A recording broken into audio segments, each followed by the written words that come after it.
Subscribe to my channel and press the bell icon for latest updates. اللہ تعالیٰ نے قرآن پاک میں ارشاد فرمایا قل ان کنتم تحبون اللہ فاتبعونی، اے محبوب آپ اپنی امت سے فرما دیجیے اگر تم اللہ سے محبت کرتے ہو فاتبعونی تو میں محمد مصطفیٰ کی اتباع کرو، میں محمد مصطفیٰ کی پیروی کرو، میں محمد مصطفیٰ کی سنتوں پر عمل کرو۔ یا اللہ ہم حضور کی سنتوں پر عمل کریں گے ہمیں کیا ملے گا؟ فرمایا یحببکم اللہ، اللہ تمہیں اپنا محبوب بنا لے گا، اللہ تمہیں اپنا محبوب بنا لے گا۔ کون شخص نہیں چاہتا کہ اللہ ہمیں اپنا محبوب بنائے؟ ہر بندہ یہ چاہتا ہے اللہ ہمیں اپنا محبوب بنائے، تو اس کی شرط صرف ایک ہی ہے۔ اللہ فرماتا ہے اگر تم یہ چاہتے ہو کہ میں تم سے محبت کروں تو میرے محبوب کی اداؤں کو بس ادا کرو، میرے محبوب کی ادا کو ادا کرتے تم چلے جاؤ گے، میں اللہ تم سے محبت بڑھاتا چلا جاؤں۔ ایک ہوتا ہے محب، ایک ہوتا ہے محبوب۔ یہ بات شاید میں نے سنائی تھی لیکن کافی دیر ہو گئی، جنہوں نے سنی وہ تازہ کر لیں، جنہوں نے نہیں سنی تھی وہ سن لیں۔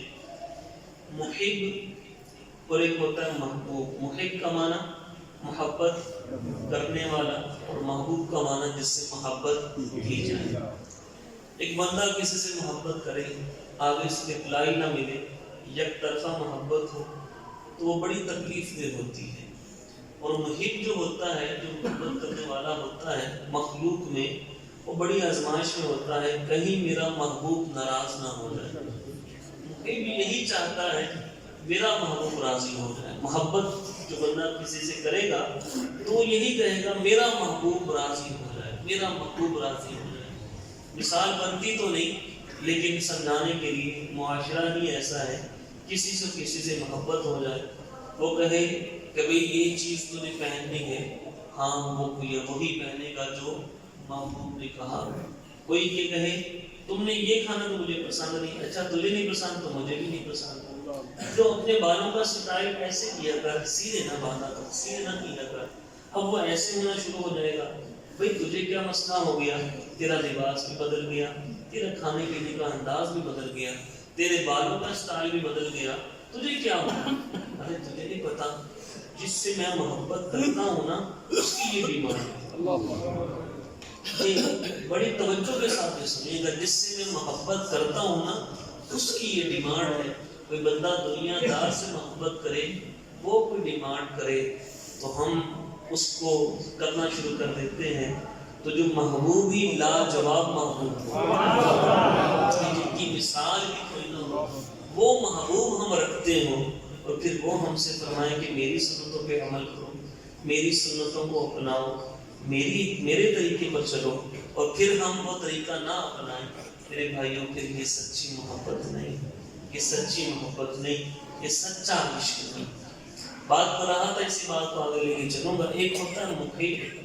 محب جو ہوتا ہے وہ آزمائش میں ہوتا ہے، محبوب وہ ایک انداز کے ساتھ رہتا ہے، کبھی وہی مجھ سے محبت کرتا ہے نا۔ اب یہاں جو آیت کریمہ میں اللہ تعالیٰ نے فرمایا نا یحببکم اللہ، کہ اللہ تم سے محبت فرمائے گا، تم اللہ کے محبوب بن جاؤ گے، اللہ تمہیں اپنا محبوب بنا دے گا۔ یہ محب اور محبوب کا فرق آئیے آپ کو اولیاء کی بارگاہ میں لے کے چلتا ہوں۔ ایک بہت بڑے اللہ کے ولی ہوئے ہیں خواجہ غلام، خواجہ بابا فرید الدین گنج شکر رحمۃ اللہ تعالی، ان کے مرید تھے خواجہ نظام الدین اولیاء، محبوب الہی۔ محبوب الہی لقب یہ ان کو کیسے ملا؟ محبوب الہی یعنی اللہ کے محبوب۔ اب پہلے صرف نظام الدین نام تھا، نظام الدین نظام الدین نظام الدین، لیکن بعد میں ساتھ ایسا لگا کہ اب بھی جب نظام الدین کہا جاتا ہے نا بے اختیار آگے محبوب الہی منہ سے نکلتا۔ یہ اللہ تعالیٰ کے محبوب لوگ ہوتے ہیں نا۔ یہ نظام الدین اپنے پیر مرشد کی بارگاہ میں بیٹھے تھے، پیر مرشد نے پوچھا نظام الدین محب بنو گے کہ محبوب بنو گے؟ محب بنو گے کہ محبوب بنو گے؟ محب سمجھتے ہو نا، محبت کرنے والا، محبوب جس سے محبت کی جائے۔ نظام الدین بتاؤ محب بنو گے کہ محبوب بنو گے؟ نظام الدین کہنے لگے حضور آپ نے پوچھا میں جواب دوں گا، لیکن یہ انعام کبھی کبھی ملتا ہے حضور اگر اجازت دیجیے اپنی ماں سے نہ پوچھوں، ماں سے نہ پوچھوں، زندگی کا بڑا اہم فیصلہ ہونے والا ہے کہ محب بنوں کہ محبوب بنوں، یقیناً اس میں بڑے راز ہوں گے۔ آپ حضور اجازت دیجیے اپنی ماں سے مشورہ کر لوں، ماں جو کہے گی اس میں انشاءاللہ صدقے خیرہ ہوں گی، ماں کے حکم میں، ماں کی تعمیل میں صدقے خیرہ ہوگی۔ حضور اجازت دیجیے ماں سے پوچھوں، ہاں بیٹا جاؤ ماں سے مشورہ کر آؤ۔ اب ماں کا جو شہر تھا وہ دوسرا شہر تھا، اپنے شہر میں سے دوسرے شہر کی طرف سفر کرنا شروع کیا۔ راستے میں ایک قصبہ سا آیا، وہاں پہ ایک بندہ بیٹھا تھا، بابا بیٹھا تھا، کپڑے پھٹے ہوئے، پرانے کپڑے، ٹاٹ کے کپڑے پہنے ہوئے، بال بھی گرد آلود، جسم بھی گرد آلود، کوئی بھی اس کے قریب نہیں جا رہا۔ وہ نظام الدین اس بابے کے پاس سے گزرے اور بابا جی نے دور سے دیکھ کر کہا، او نظام الدین مجھے بھی بتاؤ نا، محب بنو گے کہ محبوب بنو گے؟ محب بنو گے کہ محبوب بنو گے بتاؤ۔ نظام الدین نے یہ سنا، کہنے لگے یہ کوئی عام چیز نہیں ہے، یہ اللہ کے خاص بندہ لگ رہا ہے۔ تو بابا جی سے کہے، بابا جی پھر آپ بتا دیں کیا بولوں؟ کہا اپنی ماں سے پوچھنے جا رہے ہو، جا کے ماں سے پوچھو، ماں نہ بتائے تو مجھ سے آگے پوچھ لیں۔ نظام الدین اولیاء رحمۃ اللہ تعالی علیہ اپنی ماں کی طرف چلے گئے، ماں کی جا کے قدم بوسی کی، جا کر اپنے پیر و مرشد کے بارے میں بتایا، میرے پورے پیر و مرشد نے مجھ سے فرمایا نظام الدین بتاؤ محب بنو گے کہ محبوب بنو گے؟ تو اماں میں آپ سے مشورہ کرنے آیا ہوں، اور راستے میں جو بابا جی بیٹھے تھے ان کی بات بھی سنا دی۔ ماں نے کہا بیٹا وہ جو بابا جی ہے نا وہ بڑی پہنچی ہوئی شخصیت ہے، وہ اللہ والے معلوم ہوتے ہیں، تو یہ صرف ایک اللہ والوں کا ایک ظاہری لبادہ ہوتا ہے۔ ایسا کرو تم اسی سے پوچھ لو، جو وہ کہے تو وہ بن جانا۔ اب اگلا دن ہوا، فجر کی نماز پڑھی، سفر واپسی کا شروع ہوا، بابا جی کے مقام پر پہنچے، بابا جی وہاں موجود نہیں۔ لوگوں سے پوچھا یہاں ایک بابا جی بیٹھا کرتے تھے، لوگوں نے کہا کون سا بابا، ہم تو نہیں جانتے۔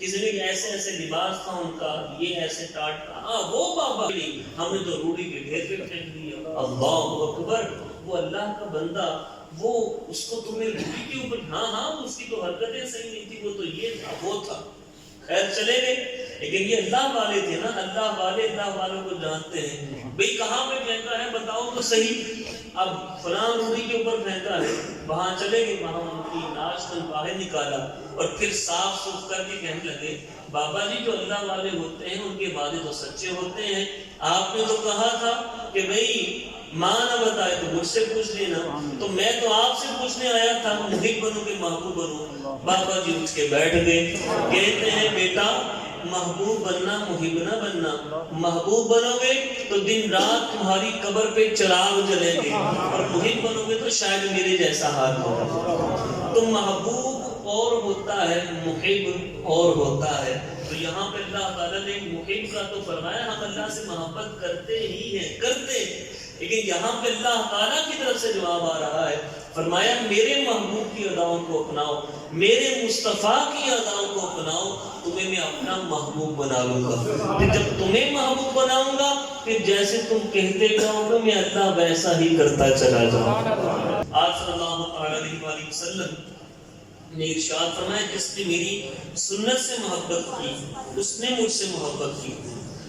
یہ سنت کی کتنی اہمیت ہے۔ صحابی رسول کے اماں عائشہ صدیقہ کی بارگاہ میں 3 صحابی تھے کہ ہمیں حضور کا عمل بتائیے، حضور کا عمل کیا ہے؟ تو اماں عائشہ صدیقہ نے حضور کا عمل بتایا کہ یہ حضور کا عمل تھا۔ تو اب دل میں یہ آیا کہ حضور تو اللہ کے نبی ہیں، کہاں ہم کہاں حضور، حضور تھوڑا سا بھی عمل کریں وہ اللہ کو بہت مقبول ہے۔ ایک صحابی نے کہا میں آئندہ کبھی روزہ نہیں چھوڑوں گا، ہمیشہ روزے سے رہوں گا۔ ایک صحابی نے کہا میں ساری رات نفل پڑھوں گا۔ ایک صحابی نے کہا میں شادی نہیں کروں گا، دن رات عبادت کروں گا۔ اب یہ تینوں دن عبادتیں کس کی تھی؟ تینوں کی عبادتیں کس کی تھی؟ روزہ رکھنا کس کی عبادت؟ یہ نوافل پڑھنا کس کی عبادت؟ میں شادی نہیں کروں گا، میں شادی نہیں کروں گا، دن رات اللہ کی عبادت کروں گا۔ حضور نے جملے سنے فرمایا خبردار میری سنت پہ چلو، میں رات کو سوتا بھی ہوں جاگتا بھی ہوں، میں روزہ رکھتا بھی ہوں چھوڑتا بھی ہوں، میں نے نکاح بھی کیے ہیں، اور جو میری سنت سے بے رغبت ہوا، جس نے میری سنت کی پیروی نہ کی، اللہ اس سے بے رغبت ہوگا، اس کو اللہ نہیں ملے گا۔ اللہ ملے گا تو سنت کے ذریعے ملے گا. فَاتَّبِعُونِي يُحْبِبْكُمُ اللَّهُ، میری پیروی کرو گے تب اللہ تمہیں اپنا محبوب بنائے گا. اس سنت پر عمل کریں، یہ میلاد مصطفیٰ منائیں، پیغام مصطفیٰ اپنائیں. کریں گے نا انشاءاللہ. اللہ ہم سب کو میلاد مصطفیٰ، پیغام مصطفیٰ کے ساتھ اپنانے کی توفیق عطا فرمائے، اور میلاد مصطفیٰ ہم سب کو ایسے منانے کی توفیق عطا فرمائے کہ ہمارے محبوب ہم سے راضی ہو جائیں، ہمارے آقا ہم سے راضی ہو جائیں. اللہ تعالی ہم سب کو نیکی پر چلنے کی توفیق عطا فرمائے. وآخر دعوانا ان الحمد للہ رب العالمین.